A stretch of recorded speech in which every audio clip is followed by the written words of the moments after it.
उनका जीवन सार्थक हो जाता है। इसलिए गोस्वामी जी कहते हैं कि एक घड़ी आधी घड़ी और आधी में पुनियाद, और तुलसी संगत साधु की तो हरे कोटि अपराध।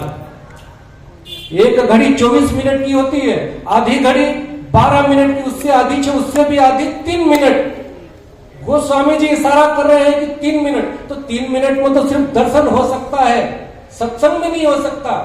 सिर्फ संतों के हम दर्शन कर सकते हैं 3 मिनट में, कि दर्शन मात्र से कोटि, कोटि मतलब करोड़ों करोड़ों अपराध उसके क्षमा हो जाते हैं, सब भस्म हो जाते हैं। संतों के श्री दर्शन करने मात्र से जीव का कल्याण हो जाता है। अब एक भक्त ने प्रश्न उठाया कि महाराज जी, ये तो हमने भी सुना है, पढ़ा भी है कि संतों के दर्शन मात्र से जीव का कल्याण हो जाता है, पर हम रोज रात दिन संतों के साथ दिन में रहते हैं, रोज दर्शन भी करते हैं, सेवा भी करते हैं, पर हमारा कल्याण क्यों नहीं हो रहा है? हम क्यों दुखी हैं? हम क्यों परेशान हैं? हमारा स्वभाव क्यों नहीं बदल रहा है?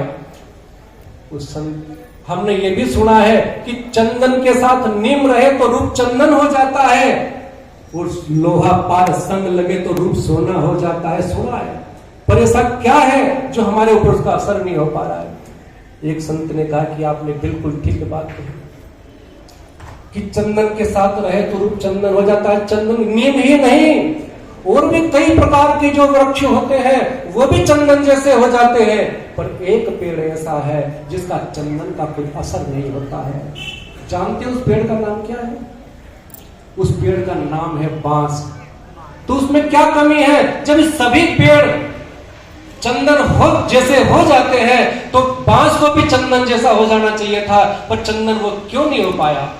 तो एक संत ने कहा कि इसलिए नहीं हो पाया कि उसके अंदर अहंकार रूपी ऊंचाई है, उसके अंदर अहंकार है। फिर किसी ने कहा कि ऐसा कैसे कह सकते हैं, अहंकार रूपी ऊंचाई?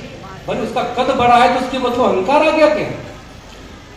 कि नहीं, बड़ा होना अच्छी बात है, पर उसके अंदर तो पोल ही पोल है, उसके अंदर तो कुछ है ही नहीं, पूरी पोल है, पूरा खाली है। भक्तिहीन जो ऐसे ही जो इंसान भक्तिहीन है, चरित्रहीन है, जिसने माता पिता की सेवा नहीं करी, गुरुजनों की सेवा नहीं, न भक्ति करी, न तप किया, न जप किया, न व्रत किया, कुछ भी नहीं किया, और अंदर से बिल्कुल खोखला है, तो इसलिए उसको उसका स्वभाव नहीं बन पाया, उसका स्वभाव नहीं बदल पाया। फिर एक ने कहा कि नहीं, उसमें एक कमी और है। कि क्या कमी है भाई? उसमें एक कमी होगी, थोड़ी थोड़ी दूर पर विषय रूपी गांठें लगी हुई उसमें। ऐसे ही जिस इंसान के अंदर चोरी, जारी, हिंसा, चिलम, तंबाकू, सिगरेट, बीड़ी, दारू वगैरह अन्य प्रकार का नशीली प्रकार के और भी कोई विषय लगे हुए हैं, ऐसे व्यक्ति चाहे रात दिन भी संतों के शरणों में क्यों नहीं रहे, साधनी में क्यों नहीं रहे, उनका स्वभाव कभी नहीं बदल सकता, कभी नहीं बदल सकता, कभी नहीं बदल सकता। इसलिए संत ईसा मसीह हुए। संत ईसा मसीह का कहना था कि कभी सुई की नोक में से ऊंट नहीं निकल सकता, और बालू में से कभी तेल नहीं निकल सकता, पर हो सके कभी सुई की नोक में से ऊंट निकल भी जाए और बालू में से तेल भी निकल जाए, पर कभी भी जिसके अंदर अहंकार है, लोभ, माया में लिप्त है, ऐसे व्यक्ति कभी धर्म के मार्ग में और ज्ञान के मार्ग में कभी प्रवेश नहीं हो सकता, कभी प्रवेश नहीं हो सकता उसका। इसलिए संत कबीर कहते हैं कि संत शरण में चालिए तो तज माया अभिमान, और जो जो पग आगे धरे तो कोटि में यज्ञ समान। कोटि बोलते हैं करोड़ को। संतों की शरण में जाते हैं, साधन में जाते हैं, तो माया और अभिमान को त्याग के हम जाएंगे तो कोटि कोटि एक एक कदम रखेंगे तो करोड़ करोड़ करोड़ यज्ञ का हमें पुण्य का फल प्राप्त होता है। परंतु जब तक यह अहंकार रूपी मुर्दा हमारे अंदर बैठा है, अहंकार, ये हमें भक्ति रूपी मार्ग में, ज्ञान के मार्ग में कभी आगे नहीं बढ़ने देता है। आप देखिए कोई मुर्दा है, 2-4 दिन का ऊपर इतना डाल दो, कोई असर होगा क्या? कोई असर नहीं होगा।